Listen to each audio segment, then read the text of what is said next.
Welcome to the Calvary Road with Pastor Sam Allen. Samuel had to ask if there was anyone else.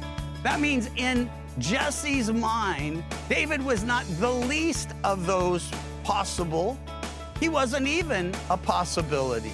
He didn't consider that David could be king, much less that he could be Israel's greatest king. And there's a real age-abiding lesson for us in this. Only with Jesus, only with you. On today's walk down the Calvary Road, we continue on in this series we've called Jesus, from Genesis to Revelation, with a study and overview of the book of 2 Samuel, and the title of our message today, King David. If you weren't with us last time, we spent a lot of time on Samuel and Saul, and we finished up with King David because 1st and 2nd Samuel were originally one book. Today we're going to backtrack a bit because we want to spend some time on the life of David, and we want to learn from the things he did well and the things he did wrong.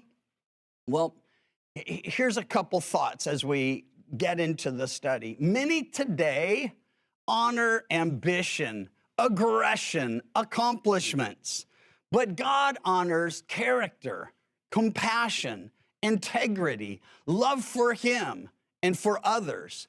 So we're going to be examining David's life today, not in light of his aggression or accomplishments. We'll see those, of course, not even in light of his failures and the disaster that follows. We'll see those, but through the lens of 7 relationships. Because really, our lives are about relationship.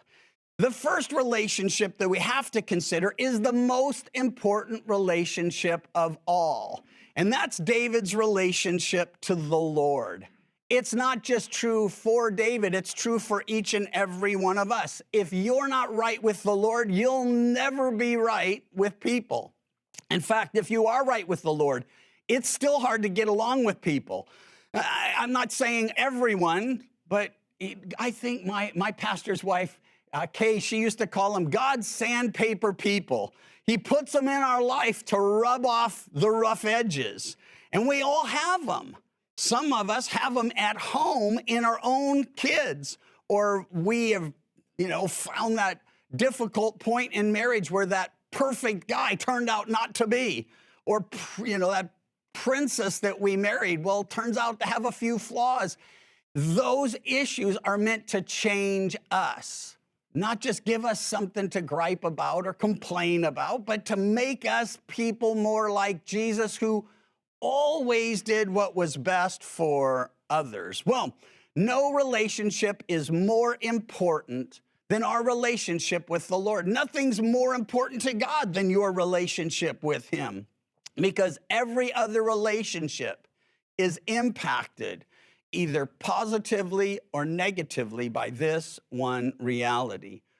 Well, we saw it back in 1 Samuel, and though we're in 2 Samuel, you must understand there's not a lot of time for us to read because we're looking at entire books of the Bible in a day. In this case, a book and a half, or 2 or 3, how does that play out? A book, a half, that's, 2/3 of what originally was one book. Well, anyway, God speaking through Samuel reveals David to be something I certainly hope he could say of you or of me, of us today, that David was a man after God's own heart. It's 1 Samuel 13:14. You don't have to turn there, but if you want to, turn to Acts 13:22. Now, that's only if you're quick. If you're, don't know where Acts is in the Bible, stay where you are, because by the time I tell you what's there, we'll be back here.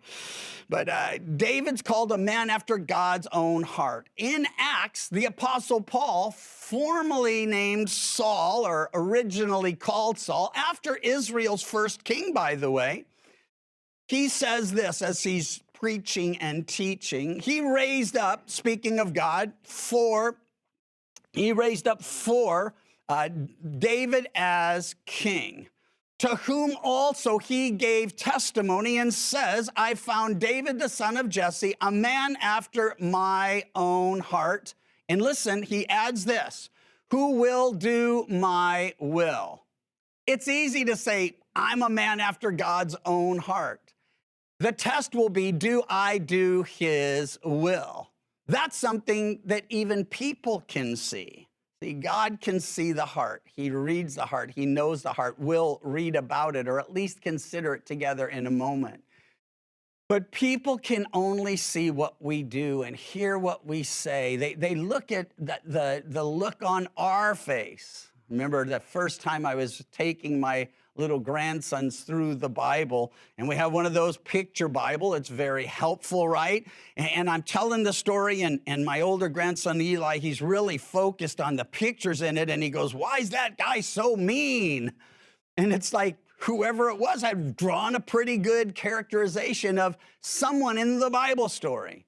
And though he might not have understood everything I was saying, he could understand the look on that guy's face. That's at like 3 or 4 years old.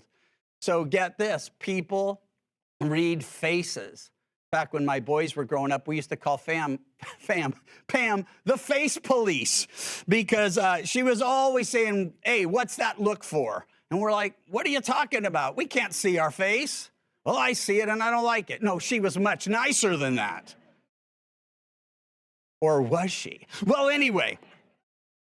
Now listen, here's the most important thing as it would relate to David's relationship to the Lord. He had a heart for the Lord, a man after God's own heart, and he demonstrated it by obedience to the will of God. Not perfectly, because he gets it wrong, just like you do, just like I do.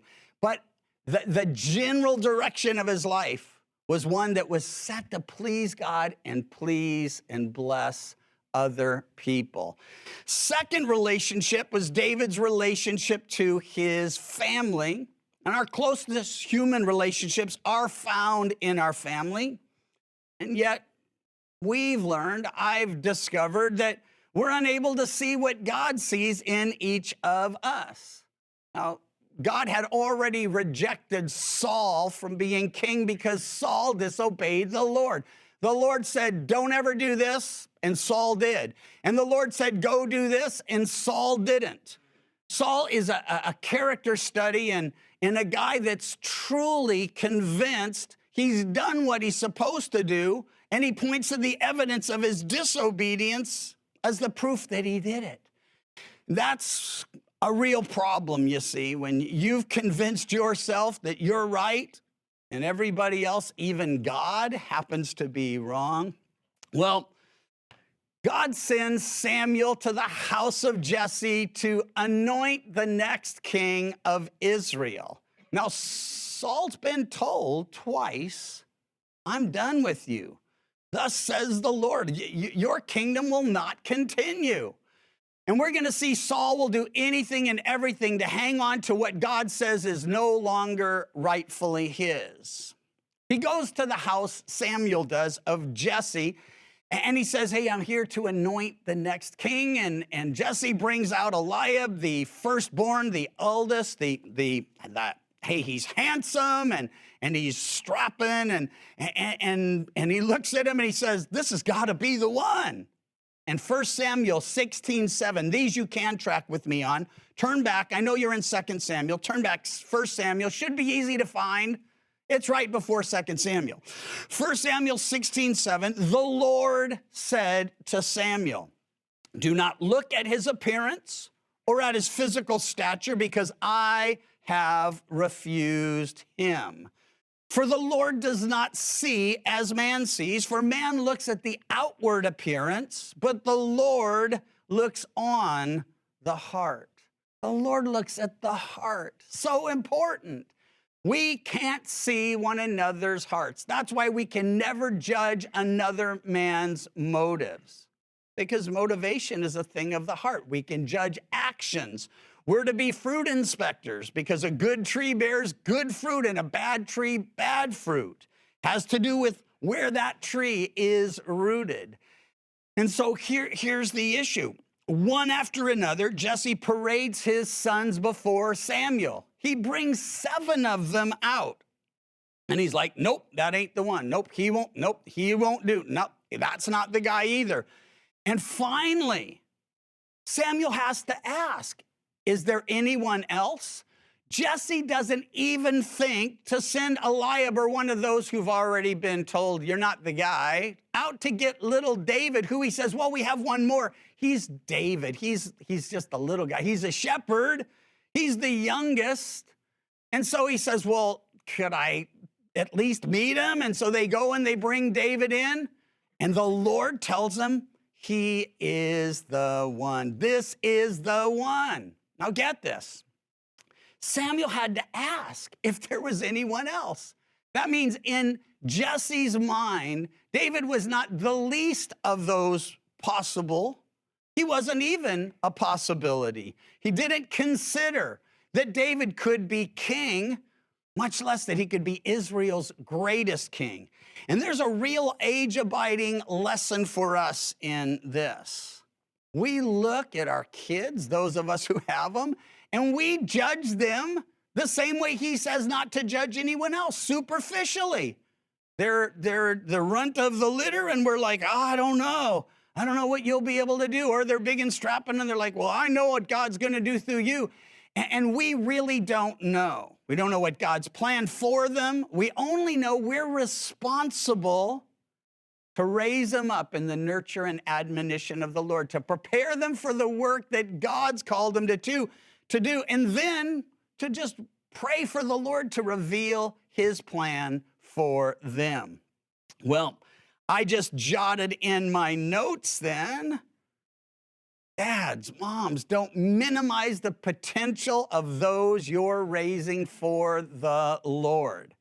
You don't want to overdo it either, though. We live in an age of, you want to build them up and encourage them so, everyone gets a trophy and, it's a participation trophy. Let me just say that does not breed doing your best and working your hardest. If you do that and the guy who did nothing gets the same thing you got, that just kind of rubs people wrong. It actually breeds resentment and more weirdness down the road. So we don't want to go to that extreme of saying, well, you're the awesomest kid ever. Or we don't want to say you're never going to amount to anything, because parents are guilty of doing both of those. I just want to say, if you're younger here today, God has a plan for you. Guys, gals, true for all of you. And I guarantee it will exceed anything you could ever have imagined. At the same time, if you're 80 years old here today, that would certainly be my elder. I mean, someone needs to be older than me now. When we were first here, I was just in my early 30s, and we used to pray because the whole church was basically younger than me. Oh, Lord, give us some older people. And, well, he did. He's faithful. Here we are 33 years later, and we're them. But now we're praying, Lord, give us those young people who are on fire like we were, and passion and have energy, not just enthusiasm, but energy to let the enthusiasm even work. And all that to say this. We need to remember that God's plan isn't dependent on our abilities, just our availability. So we offer ourselves. Hey, Moses, and this was going to be my other point, was 80 years old, having spent 40 years in Egypt. That was getting, that learning all the wisdom and stuff of Egypt. And then he got his 40-year BD degree. That's according to J. Vernon McGee. And that's the back of the desert degree, as he spent 40 years wandering himself in the wilderness, tending sheep. Interesting. And then he spends 40 years with the people of God, leading them through the wilderness. That starts at 80 years old. So if you're 80 and you're like, oh, I hope I don't live to be 120. But listen, just want to make sure you understand. You're not beyond being used by God. In fact, you will never be more, free to serve the Lord than in the latter years than you were in the youngest years. because those middle years were encumbered with work and family and responsibilities and selfish and foolish ambitions that the Lord has to weed out of our lives.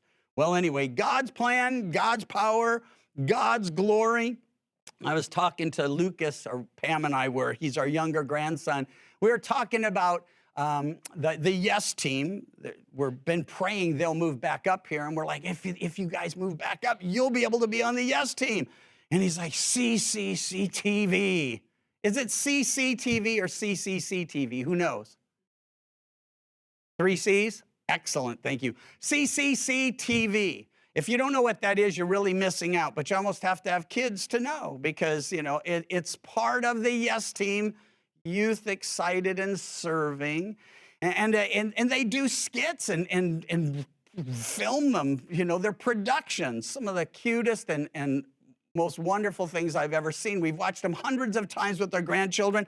So Lucas is like, I want to be on CCCTV. Well, he's not old enough, and Pam told him, you're not ready to be on that. And he goes, oh, darn, I would have been so good.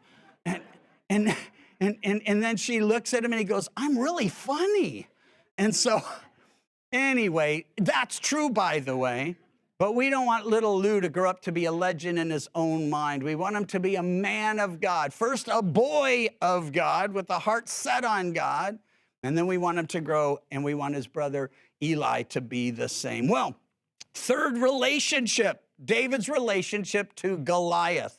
So our relationship to the Lord is primary. Our second foundational and fundamental relationship is that to our family. And then, believe it or not, I could have gotten into like his relationship to the nation. That comes later. He has to deal with Goliath. So that's really our relationship to our enemies. And there was never a greater enemy than Goliath to the people of God.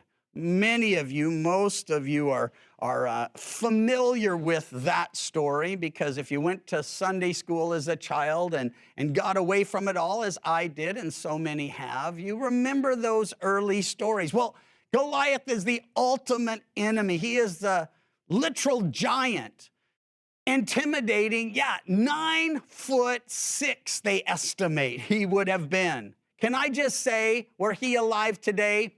NBA. The scouts would be all over him. He'd have a contract in a minute. Why?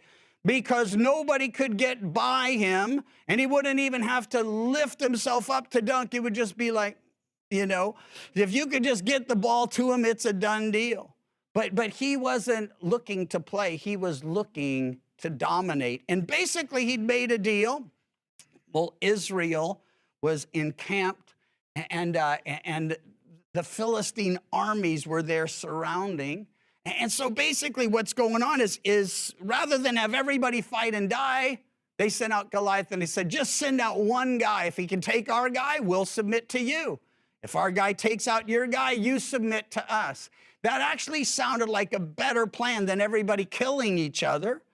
The problem was there was not one man in Israel, in the entire army of Israel, that was willing to stand up to Goliath. So what happens? David shows up. And by the way, David's a guy, and we saw it, that, well, he had this trophy room. It was a bunch of memories of great experiences where the Lord came through and delivered him. I encourage you to make sure you have the same.